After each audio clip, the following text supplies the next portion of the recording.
Spiritual inquiry is a waste of time. Does spiritual inquiry have any value? Spiritual inquiry, where I come from, is a waste of time. Everybody is wasting their time indulging in spiritual inquiry.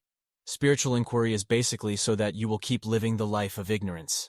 The more that you keep inquiring, the less you will discover of the truth.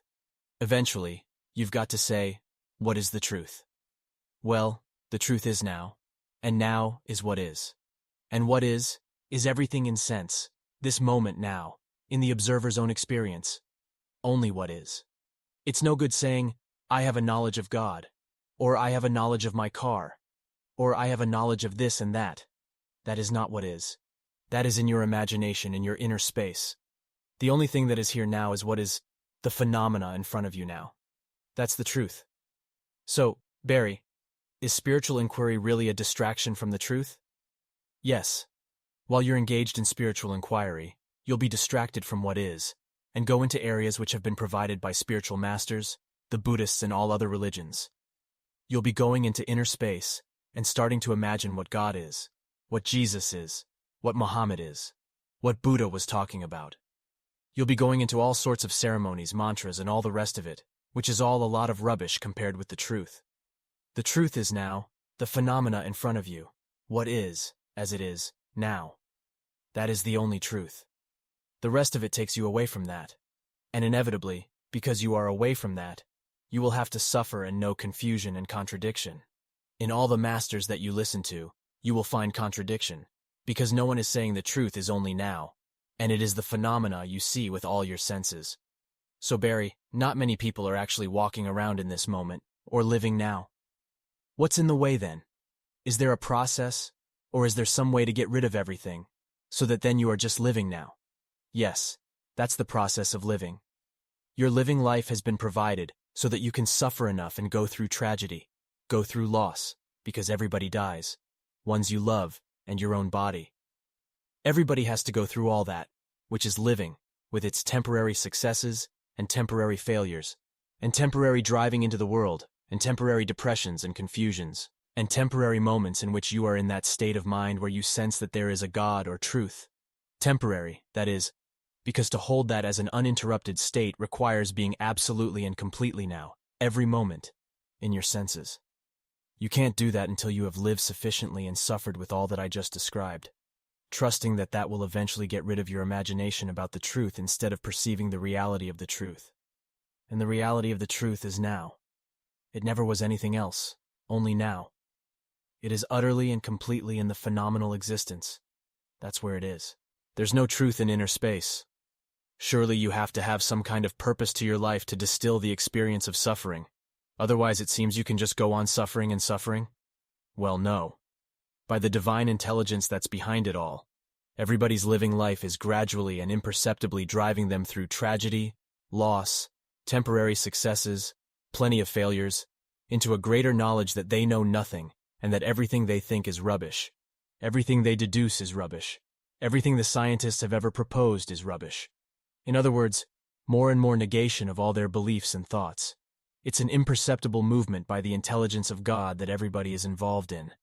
But it's so slow, it's so imperceptible that that process is not enough, really. And that's where a master comes in. We would expect a master to say there is only one truth, and that is now. And that is in the phenomenal existence, in what your senses supposedly are reporting now. That is the only truth. But it is the way of ignorance, of people, to look for something more. They want to look for Jesus. They want to look for the void. They want to go into all the things that all the teachers and masters have given them. The gunas, the shastras, and all this past and rubbish. Because it's not the truth now. The only truth now, if only you can find a master to tell you this, is to be now in your senses. And what you are seeing and what you are hearing is the truth. But if you perceive anything inside, in your inner space, it is not the truth.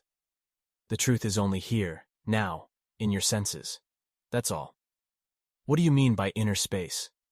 Inner space is where you think, where you want, where you imagine, where you wish, where you dream, where you have spiritual realizations, where you realize God, where you realize truth, where you realize love. All that happens in inner space, demonstrably, in your own experience. And there's no truth in that. Well, that's just a bit beyond everybody. It seems like the end of everything that we think of as having some value. I'm afraid it is beyond everybody, until they find a master who will speak to them of the truth. But every master's not speaking to them of the truth. The masters are giving the people nice ceremonies, nice little mantras, nice little stories about the past, nice little parables, all this rubbish. They limp in front of the people. The people that are interested have to be told that there is only one truth, and it is now. Anything that you are imagining, anything that you're building on as an opinion, any position, is not the truth, because that happens inside of you. And there's no truth inside of you. You cannot find the truth until you have expunged all that's inside of you. All that's inside of you is the clamor of your emotions and the clutter of your mind. Should you happen to eliminate a tiny bit of the clutter or the clamor, then it is true that a reflection of the truth may shine through, and you will be exalted in that moment and think that you have realized God. But it's only a reflection of God. It's only a clearing of a little bit of the intellect, which is a reflection of God in existence. But then there's all the rest of the clamor and the clutter around it. The intellect is smeared and covered with all the rubbish of belief and religion, and the hopes and the untruths that masters have spread. And you'll never find any absence, which is the state of truth, unless you're able to be now, with nothing arising inside. Nothing arising. Do I have to keep reminding the Buddhists all the time of what the Buddha said that was important? I have nothing arising. What does a nothing arising mean? It means no opinions, no beliefs, no mantras, no wanting, no trying, no effort, no clamor, no clutter. But try and tell a Buddhist that, as a way of life. I'm talking about a way of life, which is, only what is the truth. There is no truth in anything that is inside. It's all imagination and reflection. And truth cannot be a reflection. A reflection is like a reflection in the mirror. When you look into the bathroom mirror, you get a reflection. Is that you in the bathroom mirror? No, it's my reflection. A reflection of something that's in front of the mirror. A reflection can never be the real thing. So, any realization of God is only a reflection of God in the intellect. And that's not God. It's not good enough. God is now. God is this moment, now, every moment. And that's only in what is. But how does one achieve this? Is there one thing that I can do to help eliminate the clutter? Yes. Get rid of I who am always reflecting on something. If I'm not reflecting on my memory, I am reflecting on my emotions. If I am not doing either of those, I'm dreaming. And of course I'm dreaming while I'm awake. Wishful thinking. I'm always reflecting on something because I am so unintelligent. I'm at the lowest end of intelligence, the human mind. And I haven't got the stillness that can focus on every moment, as the external existence, as it is now. As soon as that's done, I disappear. I only exist in the past, as a reflection on the past, on my memory, my emotions, knowledge, or information. I only exist there. But in the moment where there is only perception now of the external, I disappear. Then there is the state of absence, and there's no person, there's no individual, there's just what is. So what can you do? You've got to get rid of I. You've got to stop reflecting. You've got to stop thinking. You've got to stop wishing. You've got to stop wanting to escape. You've just got to stop all those things. You've got to stop reflecting on your emotions, on your thoughts, on your memory. While you do that, I exist. So is that what you mean when you speak about negation? Yes. It's a negation rather than a positive doing. Oh yes. It's a negation of everything, except doing. Nobody on earth can stop doing. The Buddha went into a cave, so we're told, and he wanted to meditate. But that was a doing. He wanted to starve himself. That was a doing. Nobody can stop doing in this existence. And that's all right. What's wrong with doing? Nothing. You can't help it. But you don't have to be attached to the doing so that it produces an I who reflects on the doing. It's when I reflect on what I'm doing, that's the problem. If I reflect on what I'm doing, I then wonder, is it right or is it wrong? And as soon as I do that, I reflect on the religious culture that I am in, or some morality or ethic that I've heard of, and I try to live that, and that's impossible. You can't live a morality. You can't live an ethic, because it will always mislead you, and you'll end up wondering what you're doing. Inner sense. When I try to reflect on the truth, I make up all sorts of things. I imagine what masters have said, what Jesus said, what Babaji said, what Andrew Cohen said. I reflect on that and I think I've got hold of something. I then apply that to doing, as a ceremony, as a practice. And that's rubbish because I am doing it. I has decided. Whereas the truth is to get rid of I. And I'll say it again. The only way I can get rid of I is to get rid of my self-reflection, my self-consideration, my selfishness, my daydreaming, my wanting, my trying by negation. That gradually gets rid of I, the pest. So you have to stop reflecting on all that stuff. Like now. If you could only hold this state, now, you'd be able to see there's only what is nothing arising. I'm still doing talking, but in this moment now, when that bird is singing and these trees are moving and the clouds are there, there's no I. It's just one great something or other that I cannot name, except to say it's phenomenal. It is that, in a sense. But is that all it is? Nobody can say. That's the mystery of sense. Nobody can say what it is. Anything that's said about it is an interpretation and a mental exercise. It's what is now. That's the mystery. That's the secret. Is any resonance inside me, with what I see outside me, valid? Well, to a degree. I can't deny the beauty of existence. But there's an actuality, a resonance, as you used the word then. It resounds off something that is real inside of me. And I would say that is the sense behind the senses. There is a complex of sense behind the differentiated senses. Out here my senses are separated from each other. For example, my sense of hearing is separate from my sense of touch feeling and so on. Whereas the complex of inner sense is one complete complex of sense. Whenever there is a bird song, and I don't try and name the bird but just hear the beauty of it, or I see the beauty of anything, that is an immediate resonance with my inner sense. Through the differentiated senses, it reaches the complex of the undifferentiated senses. And that's where I know beauty. The complex of inner sense contains all beauty that can be recorded in what is, through the senses. For instance, I just saw the ducks flying towards me. It made me smile because the perception of them goes straight into my complex of sense, through my sense of seeing. My body smiles because the real sense behind the differentiated senses is a place of beauty, of a love that is recognized as beauty, and that's all. A love that doesn't recognize ugliness because there is no such thing, but a love that recognizes beauty or rightness or truth. When I say that what I'm seeing now, the paddocks, the trees, the skies, the cloud, and whatever my senses are reporting in sound and sight, is the only reality. I don't know how deep this reality is within these senses. I'm not saying that reality is not here and also resonant with something else inside. I'm not saying that. But it's an immediacy. It's an immediacy of beauty, of contentment, of fulfillment, of sweetness, of rightness.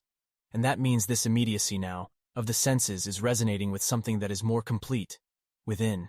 There is just what is. Everybody knows the beauty of nature or their loved one when they see the smile on their face or the sweetness in their eyes. Everybody knows this.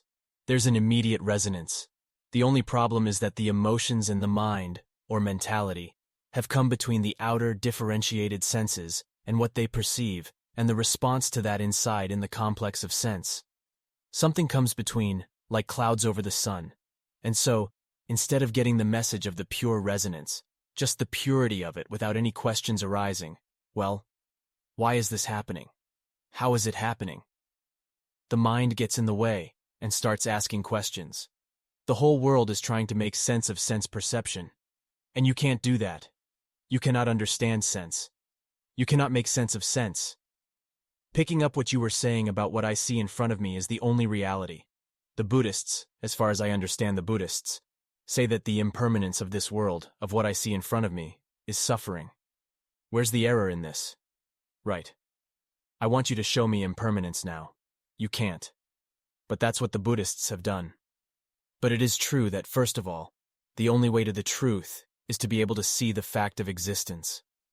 The fact of existence, if we are sensitive and real enough to see it, is that it is a place of suffering, that it is a place of disease, old age, and death. And don't worry, you're going to get old and you're going to end up in hospital, whoever you are and no matter how healthy you are now. And you are going to end up in hospital dying, possibly in terrible physical pain, because this is a place of suffering. And if you think you're not, then just stick around, and you will see that's what is going to happen to you in this existence. That's what experience is about, so that you will see the fact of existence. And as such, you could translate that into the fact that this is all transient. And that's a reasonable conclusion to draw. Do you notice the word, a reasonable conclusion? But then, as you gradually see the fact of existence, as I've just described, you may be moved, like the Buddha was moved, to find out what's behind this. And if you do that, which I suggest you do, you will find out that I, myself, am behind all the pain and suffering. And I will find out that I, myself, am discontent, unhappiness, wanting, trying, imagination, self-reflection, and self-consideration. And I will find out that that is the cause of all the unhappiness on earth, in my life, and everybody's life. As I go on, looking into the fact and discovering the truth, I will eventually arrive at what I'm saying now. There is only one truth, and that is, no conclusion, no assumption, no definition of what is in front of you. In other words, what is. And there's no impermanence in what is. There's just what is. The bird is flying across the sky there. Is that impermanence? No. That's the bird flying across the sky. And if I see a dead bird on the grass, is that impermanence? No. That's a dead bird. What does dead mean? It just means that the body is no longer animated, alive. Is that impermanence? No. Impermanence is a conclusion. But you've got to reach that state right through your life. It's got to become the whole living life. It's got to become such a focus on God, on the truth behind the fact, that it's uninterrupted. Otherwise, you get distracted by events and circumstances. And I start arising and start defining, assessing, evaluating, and all the rest of it. And once I start that, misery begins for me. Thank you very much for being with me. I come to life when I'm talking about God. It resonates with my inner sense. Whatever that is, I don't know. A wonderful resonance happens in me. Barry Long interviewed the 21st of July, 2001.